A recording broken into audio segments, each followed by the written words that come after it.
Assalamualaikum anak-anakku. Ketemu lagi sama Bu Faik ya di mata pelajaran apa ini, Rek? Matematika wajib ya, kelas 12. Nah, khususnya kelas 12 MIA yang diajar sama Bu Faik. Oke, kemarin kan sebentar, ini belum di silent. Sorry. Kemarin Bu Faik sempat kasih tugas kalian buat mempelajari halaman 2 ya, sama mengerjakan pemantapan halaman 3. Jadi Bu Faik gak langsung nyuruh kalian lihat videonya Bu Faik, karena biar kalian belajar sendiri dulu ya. Oke, sekarang saya jelaskan sedikit sama bahas tentang pemantapan di halaman 3. Oke, kita masuk di materi apa? Dimensi 3. Nah, dimensi 3 itu kalau kalian dulu SMP itu mempelajari ada.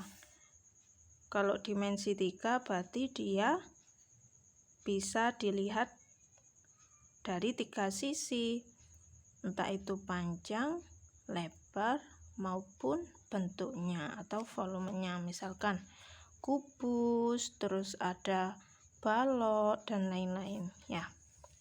Oke, untuk dasar dari dimensi 3, pertama kita mempelajari tentang kedudukan titik terhadap garis. Diingat ya, titik terhadap garis.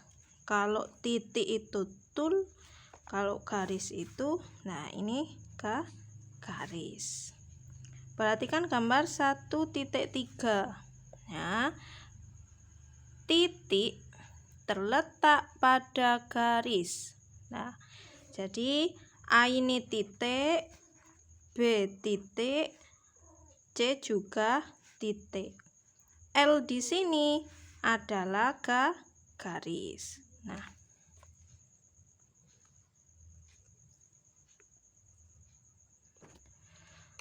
kedudukan titik terhadap garis yang pertama dijelaskan tentang titik terletak pada garis. Pada gambar tersebut, titik A dan titik B terletak pada garis L. Jadi, titik A dan titik B, kalau dia terletak, dia ada di garis, ya, tepat pada garis. Yang kedua, titik terletak di luar garis. Pada gambar tersebut, titik C terletak di luar garis. Nah, ini titik C. Karena dia tidak menempel pada garis L, jadi dia terletak di luar garis. Kayak gitu ya. Yang kedua, kedudukan titik terhadap bidang. Kalau dia bidang, berarti lain lagi. Bukan garis lagi, tapi bidang. Dia mempunyai luas. Nah, perhatikan gambar 1.4. Terdapat 3 titik, yaitu titik A, titik B, dan titik C, serta bidang A. Ya, diperhatikan bidang A, titik terletak pada bidang. Pada gambar tersebut, titik A dan titik B terletak pada bidang A. Jadi ini bidang A, dia ada titik A dan titik B. Karena dia terletak dalam bidang A, berarti dia dikatakan terletak pada. Ya. Selanjutnya titik terletak di luar bidang. Pada gambar tersebut, titik C terletak di luar bidang A. Kenapa? Karena dia tidak ada pada bidang A, atau dia ada di luar bidang A. Selanjutnya,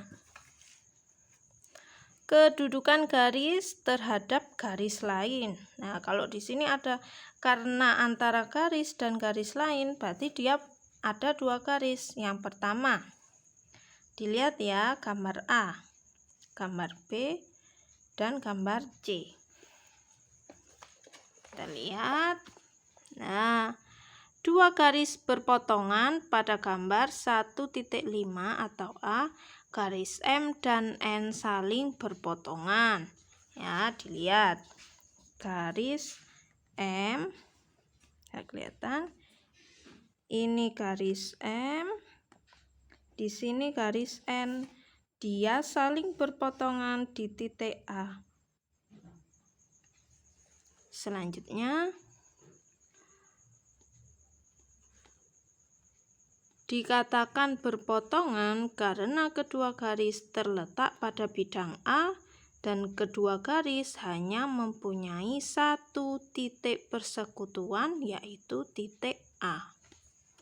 Jadi dia punya satu titik persekutuan, yaitu titik A. Jadi titik ketemu potongnya ini adalah titik A. Yang kedua, dua garis sejajar pada gambar 1.5b, garis P dan garis Q saling sejajar. Karena garis P dan garis Q dikatakan sejajar, kedua garis terletak pada bidang A. Tetapi kedua garis tidak mempunyai titik persekutuan. Coba kita lihat gambar gambar bagian B.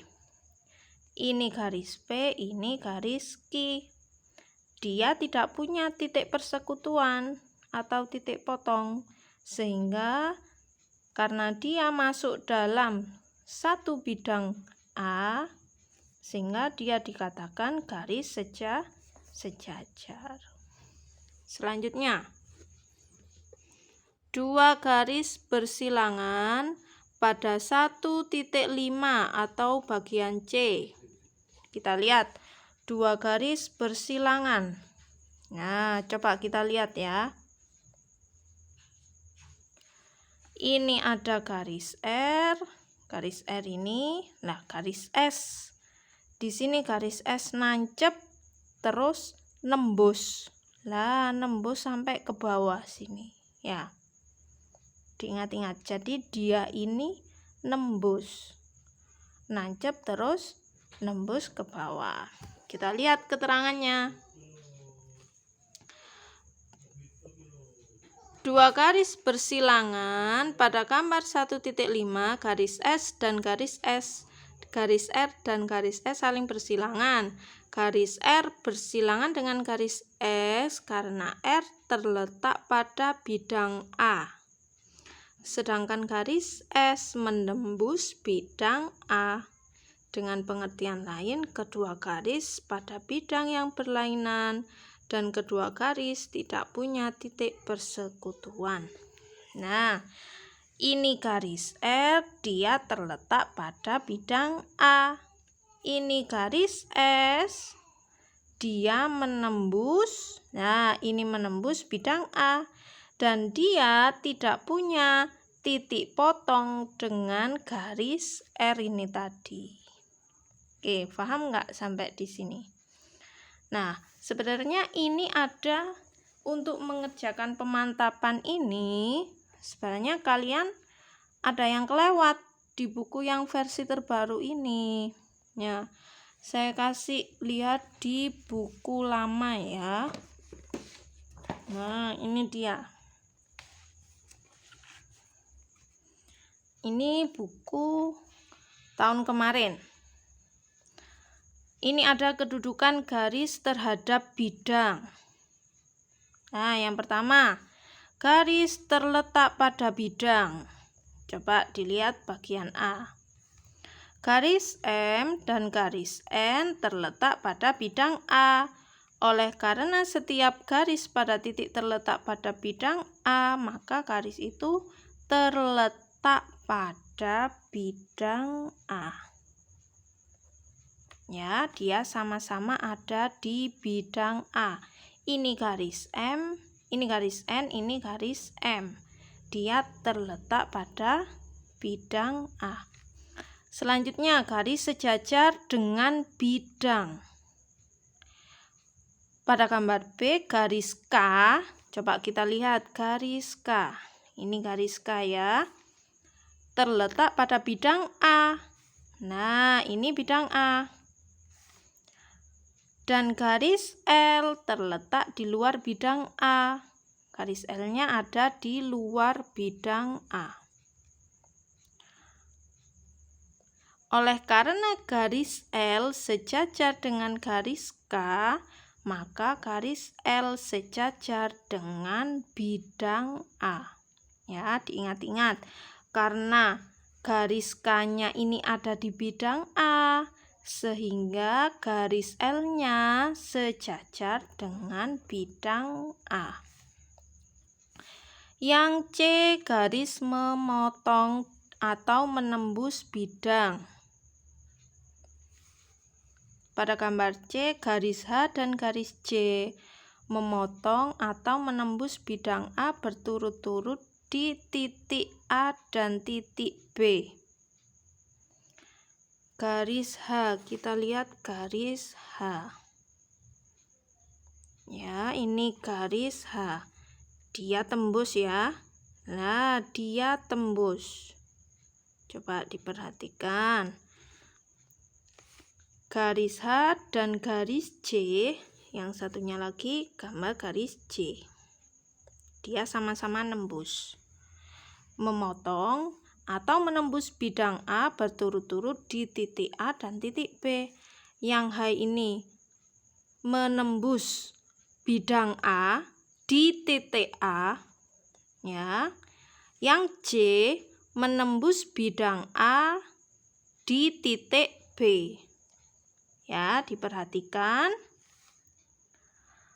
Garis J memotong tegak lurus dengan bidang A. Garis J. Kalau garis H nggak tegak lurus, tapi garis J tegak lurus. Lah, tanda tegak lurus apa? Ini ada siku-siku yang menandakan dia 90 derajat atau sudutnya tegak lurus. Akibatnya garis J akan tegak lurus dengan semua garis pada bidang A.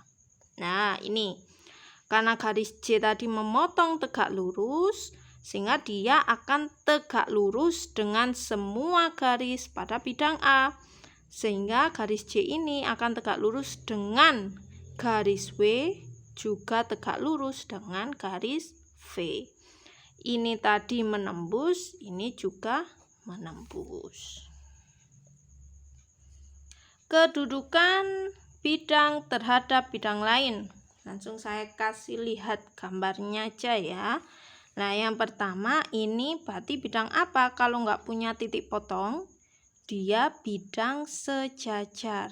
Jadi bidang A sejajar dengan bidang B. Yang B, gambar B, ini ada bidang B, ini ada bidang A. Posisinya memotong, berarti bidang A berpotongan dengan bidang B. Oke, kita lanjut part 2 pemantapan ya. Oke.